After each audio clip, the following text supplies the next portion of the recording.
Apabila seorang hamba berbuat dosa, dia tahu dia banyak dosa, dia banyak maksiat, maka tugas dia dan tugas kita semua, karena kita banyak berbuat dosa, banyak kelalaian, banyak maksiat. Tugas kita, kita banyak mengamalkan amalan-amalan yang dapat menggugurkan dosa. Maka ini satu fikih yang sangat bermanfaat bagi seorang hamba agar dia ketika wafat bersih dari dosa-dosa. Dan dia tahu apa saja sebab-sebab yang dapat menggugurkan dosa. Ya, dia amalkan sebab-sebab tersebut, atau ketika ada satu sebab terjadi pada dirinya, dia ihtisab mengharapkan pahala dan mengharapkan kalau perkara tersebut dapat menggugurkan dosa-dosa dia. Maka ketika dia wafat, dia telah bersih dari dosa-dosanya lantaran dia terus mengamalkan amalan-amalan yang dapat menggugurkan dosa. Dan Ibnu Taimiyah rahimahullah mengatakan ada 10 sebab. Ya, insyaallah kita ringkas dan insyaallah taala kalau ada kesempatan kita ringkas berupa tulisan nanti kita share. Yang pertama, taubatan nasuha. Taubat nasuha.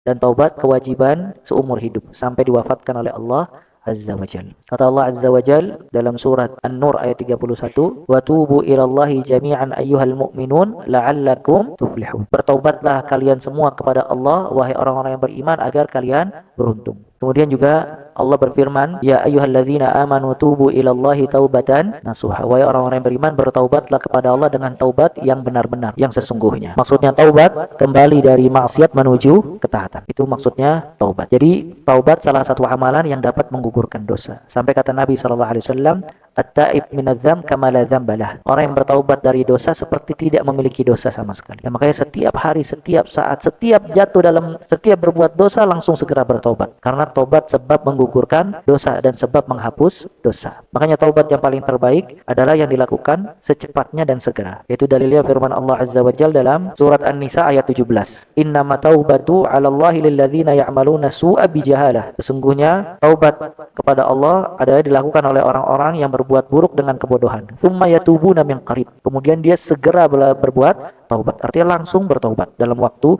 yang dekat. Dan yang berkaitan dengan taubat, yang pertama syarat-syaratnya. Taubat memiliki syarat-syarat. Di antara syarat taubat an-nadim, yaitu menyesali perbuatan yang dia lakukan atau menyesali dosa yang dia lakukan. Yang kedua al-iqla', berlepas diri dari maksiat. Yang ketiga al-azam alla ya'ud, punya keinginan kuat untuk tidak berbuat dosa lagi. Al-azam alla ya'ud. Dan yang keempat, apabila berkaitan dengan hak manusia, dia meminta maaf dan mengembalikan haknya. Itu 4 syarat taubat yang dilakukan oleh seorang hamba. An-nadamah, penyesalan, al-iqla', berlepas diri dari dosa, al-azam, keinginan kuat untuk tidak berbuat dosa lagi.